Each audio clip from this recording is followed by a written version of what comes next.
Good morning, Pilgrim. Today I'm going to read from 2 Kings 5, 1 through 14. Naaman, commander of the army of the king of Syria, he was a great man with his master and in high favor, because by him the Lord had given victory to Syria. He was a mighty man of valor, but he was a leper. Now the Syrians, on one of their raids, had carried off a little girl from the land of Israel, and she worked in the service of Naaman's wife. She said to her mistress, "Would that my lord were with the prophet who is in Samaria.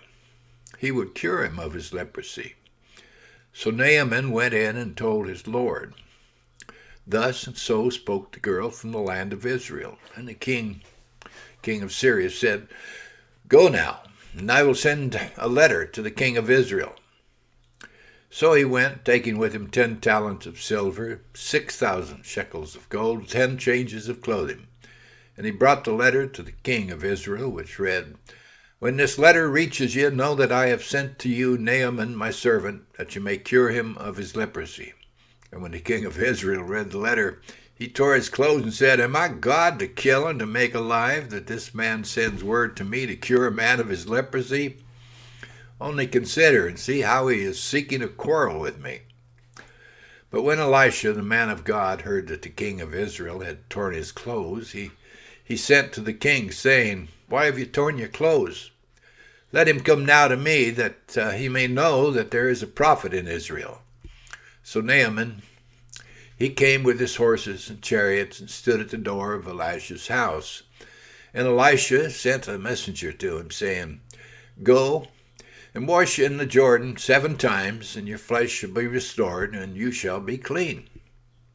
But Naaman was angry. He went away, saying, "Behold, I thought that he would surely come out to me and stand and call upon the name of the Lord his God and wave his hand over the place and cure the leper. Are not Abana and Pharpar, the rivers of Damascus, better than all the waters of Israel? Could I not wash in them and be clean?" So he turned and went away in a rage. But his servants came near and said to him, "My father, is it a great word the prophet has spoken to you? Will you not do it? Has he actually said to you, 'Wash and be clean'?" So he went down and dipped himself 7 times in the Jordan, according to the word of the man of God. And his flesh was restored like the flesh of a little child, and he was clean. A miracle of God.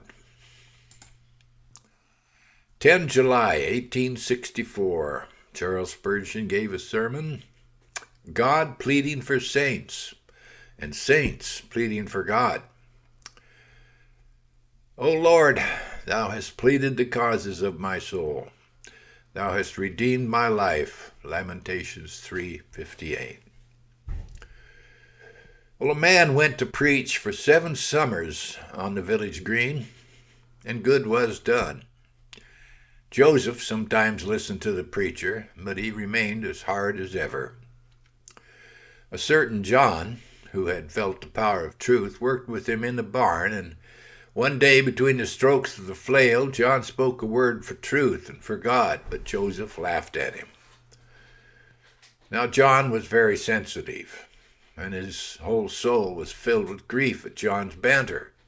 So after he had spoken, he turned to the corner of the barn and he hid his face, while a flood of tears came streaming from his eyes. He wiped them away with the corner of his smock frock, and he came back to his flail. But Joseph had noticed his tears, though the other tried to hide them. And what argument could not do, those tears, through God the Holy Spirit, did effectually. For Joseph thought, What does John care for my soul and weep for my soul? Then it is time I should care and weep for it too. Beloved witness thus for Christ. Be it mine to weep for the sins of the times and prophesy against them.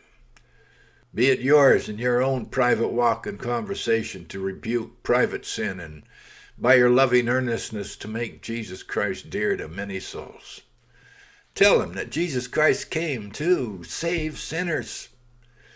that he is able to save to the uttermost all who come to him, and that whosoever believeth on him should not perish, but have everlasting life.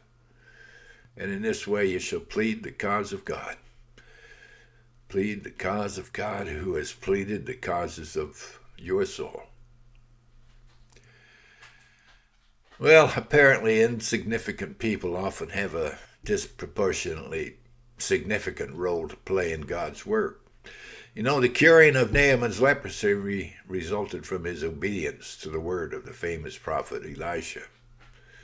But this would not have happened without him being invited by a little maid, a little slave girl, and being followed up by his servants after he had initially poured scorn upon Elisha's message.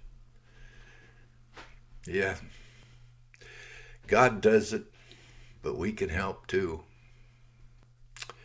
God bless, Pilgrim. Have a blessed, blessed day.